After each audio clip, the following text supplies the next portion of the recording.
Today I'm going to show you these two very similar 16mm magazine cameras by Bell & Howell. Other than the lens configuration, they all work exactly the same, and they all take a really unique type of movie film.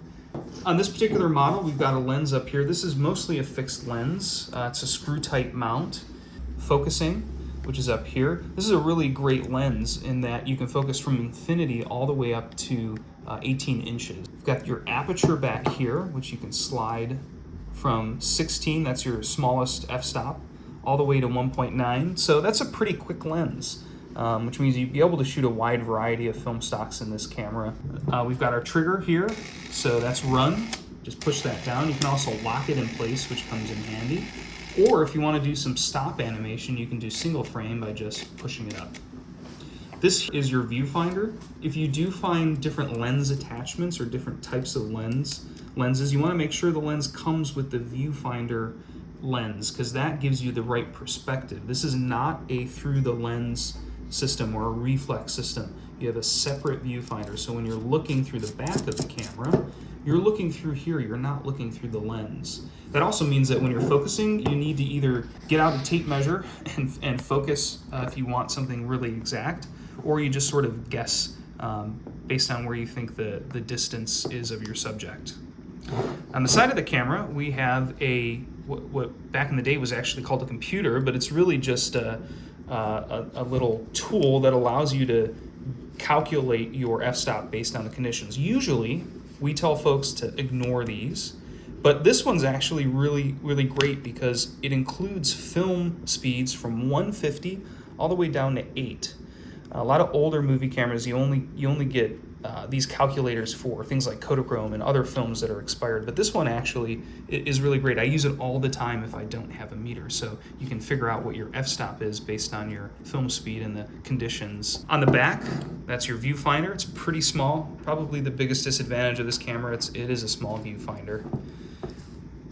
This is where you load your magazine, and magazine loading, much like Super 8, it's really easy.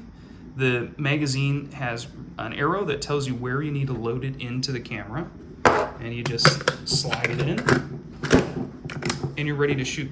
So here you get drop-in loading, Instamatic-like loading with a 16mm camera that's pretty small. On the side, we have our crank. This particular model is a ratchet, which allows you to continually wind the motor without having to move your hand, which is really nifty. You'll get about just 30 to 40 seconds of footage from a single charge of winding. Film speed, so that's your frames per second.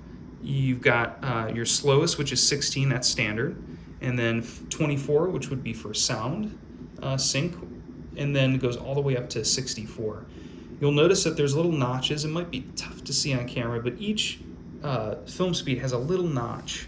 Just one more thing. One more thing to know about this camera, you notice that there is kind of a cheat sheet here. It's got very dull and all the way up to bright sun. That's mostly for films of around 32 ASA or 32 ISO. So ignore these. You can certainly use this calculator on the side to dial in your f-stop, but these here are not really going to be accurate for most film stocks. So that's it. This camera is, again, very simple to use. It's a 16mm camera in a small package. I showed you an earlier version, and again, pretty much the same exact features. You got your film speed on the side. You've got a much smaller lens. It's nowhere near as fast. It's only a 2.7. Same calculator, same loading mechanism. So, no matter which model you buy, you're really looking at the same type of features. But these cameras are tanks. They were made really well. I've never had one that didn't work. So if you're looking for a magazine camera that's compact, that gives you that 16mm feature without having to deal with spools and spooling up your film, the magazine cameras are a great option. These Bell & Howells, you really can't go wrong with them. There's only one thing that I'm not clear about. But that can wait. You want to go to bed. If you have any questions or comments, write in Owen@filmphotographyproject.com or leave a comment below. And happy shooting. We'll see you again soon.